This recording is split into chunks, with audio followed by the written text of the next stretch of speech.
We continue to cover stories dealing with police misconduct, and there's a story out of California that speaks to this. The black California woman seen on body cam footage being punched by a LA County Sheriff's deputy while holding her 3-week-old baby has filed a federal civil rights lawsuit.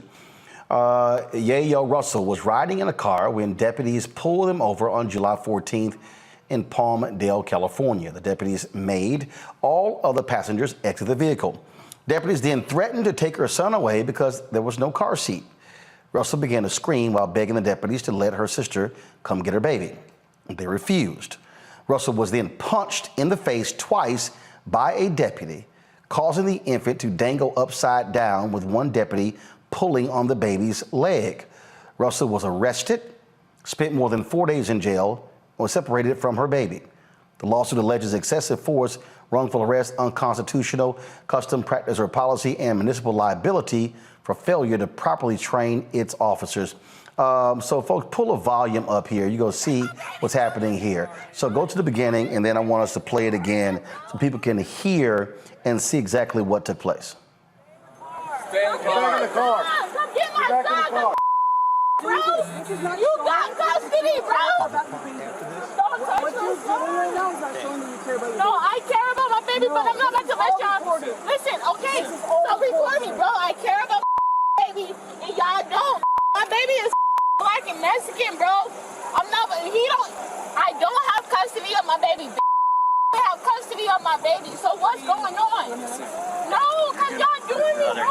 I'm sitting here playing. I swear to God on everything I love, bro, y'all not taking my baby from the arm. Y'all gonna have to shoot me dead to take my baby from my arm. Y'all gonna have to shoot me dead to put. I'm not about to let you take my baby on my life. I'm not about to. No, bro, move. Come get my baby, bro. They're not about to take my baby, bro. My baby 3 months. My baby 3 weeks. You gonna hurt him, bro. You're gonna hurt the baby. You hurting the baby, bro. I'm not like, you're not taking my baby, bro. Move.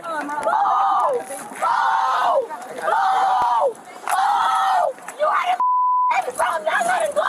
You breaking his leg, bro. Hey, get this on recording.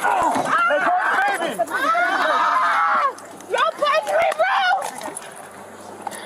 Get that on record. That punch me, bro. Hey, he broke my chin, bro.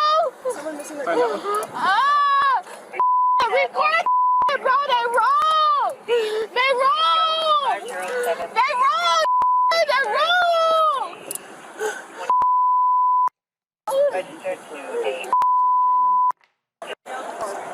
All right, folks, joining us now from California is our attorney, Jamon Hicks. Jamon, glad to have you here. So what did the cops say the rationale for punching her in the face? That's how you detain somebody? We've not yet seen the police reports to justify it. In my experience, what they will likely have said is that she was resisting arrest or being somehow violent to the officers. I expect to see that somewhere in the report because they would have drafted the report before have seen this video. I mean, obviously she was distraught. She was saying she was not going to let go of the baby, but man, going to the extent to haul off and punch her in the face, that was absolutely shocking to see. Very shocking. And what's even more disturbing is that her sister was at the scene. And so the deputies could have easily just given the child to the sister or another family member if they were that concerned, as opposed to trying to separate the mother from the child. And there's absolutely no justification for punching her in the face. And we hear her saying, I'll give it to my sister. So if she's there, why not use her? Absolutely. And she, even before this video, there is another young lady that's sitting down that's holding a baby as well. And she tells the deputies that the police are that the sister is on the way. And she was pleading for them to just let the children go with the sister because there was a car seat in the trunk. The only reason they weren't using the car seat was because there were multiple people in the car, so there was no space. So they could have easily ensured that the child was in the car seat and with the sister. I'm curious, does the law in California state that you can arrest somebody if a child is not in the car seat? This would be an infraction at most. If had it not gone to the use of force, what could have very easily happened under the law would be to allow the child to go with a family member and then to cite Miss Russell for failure to have a child seat. But that is not something that you arrest someone over. Or what you do is you cite her and then say, ma'am, put that car seat in the car. Absolutely, especially because, again, when you listen to the entire video, they tell them that the car seat is in the trunk. So they could have just said, okay, get the car seat, put it in, and put the child in.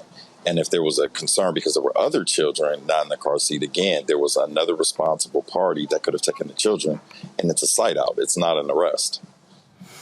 When did this take place? This took place July 14th of last year, so 2022. That's been more than a year. So what has happened in the last year? Well, unfortunately, the video wasn't released until a week ago.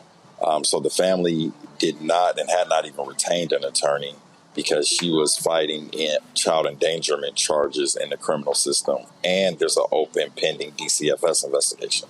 So she has been focused on that portion and not any civil lawsuit until we filed our lawsuit yesterday. Any response from the police chief, the sheriff regarding this case? Sheriff Luna did come out, hold a press conference when he released the video. He has indicated that the captain of the station has been transferred and the officer, the deputy that was the one that punched, it's our understanding that he's been relieved of duties. But the concern is why it took so long for this video to be released in the first place. Absolutely. All right. We certainly appreciate you joining us. Thanks a lot. Thank you for having me. I appreciate it. This is, Joe, one of these cases that unfortunately we continue to see happen. And again, if you're cops, this is how you detain somebody? You punch them in the face? Yeah, I mean, nothing that went on would rise to the level justifying her being punched in the face. Among other things, that doesn't make them any more secure. It's going to be interesting to see what's happening. And that's what I would have asked Brother Hicks, is whether he foresees at all any change with the new sheriff. This took place under the previous regime, which got voted out of office. It does look like Sheriff Luna took his time getting this video out. So I don't know, how well that bodes. Haven't paid a lot of attention to the sheriff's department, at least day to day. So it's going to be interesting to see whether or not this is just going to be more of the same, or, if this is maybe some kind of step, even though they slow-footed it a bit this time, that the sheriff's department is going to get better at transparency, because we'd be a lot further along if this discussion had happened a year ago when it was supposed to. So often we see these cases, Mustafa, and you have folks who, let the cops off. And it's just, again, the actions to me is what is just absolutely shocking and astounding in terms of, like, that's how you want to get somebody to stop. You punch them in the face. I mean, it's atrocious. On a DNA level, it kind of hits you because it reminds you of when black babies were stripped from their mother's arms. And for him not to understand that she has a 3-week-old child and not wanting that child to be separated from her shows the dehumanization of the way that they see black women. You can't escape it. I mean, you had 5, 6 officers there in that space, and none of them stepping in and saying, you know what, let's make a phone call. Let's have a paramedic come over. Let's have a social worker come into this space. And, and again, all you had to do was give somebody just a basic ticket for not having a car seat or having the baby in the car seat. But you got to go deeper than that, Roland. The National Center for Women and Policing has done a study before, and it showed that 40% of officers have domestic violence going on in their homes. And the general public is around 10 to 13%.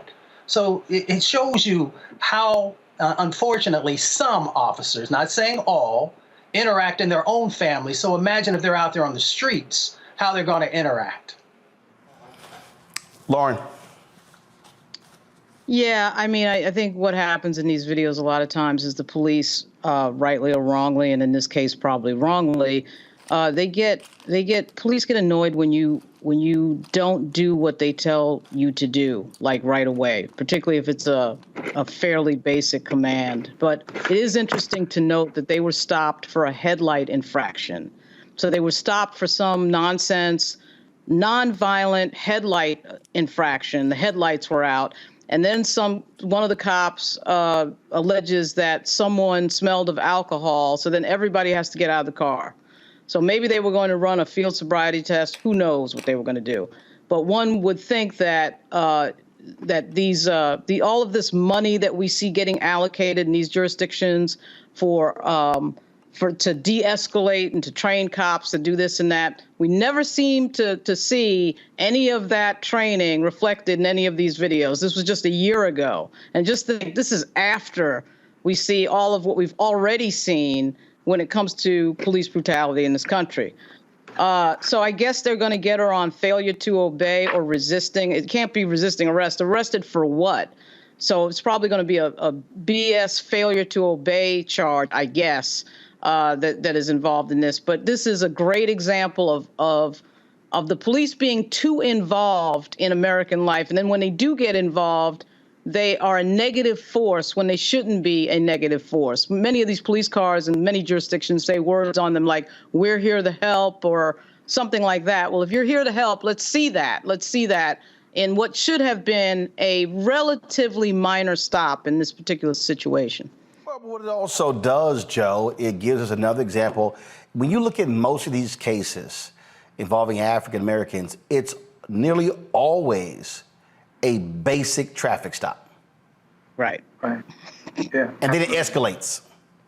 Yeah. Busted tail light, something minor. I mean, the fact of the matter is the police can pull you over for just about anything. And it is most of the time something that is super minor where the discretion to stop perhaps a white person normally is not exercised, at least not nearly as much. And so it starts there and escalates into something else where people get hurt seriously. This is serious injury, by the way, where somebody gets killed, where somebody gets shot, and it starts off with next to nothing because those particular small things are used as pretexts in order to search cars, take people out of them, and create problems. And this woman, it was protecting her child. And I don't blame her. Something that most men can't understand, at least not quite the same way.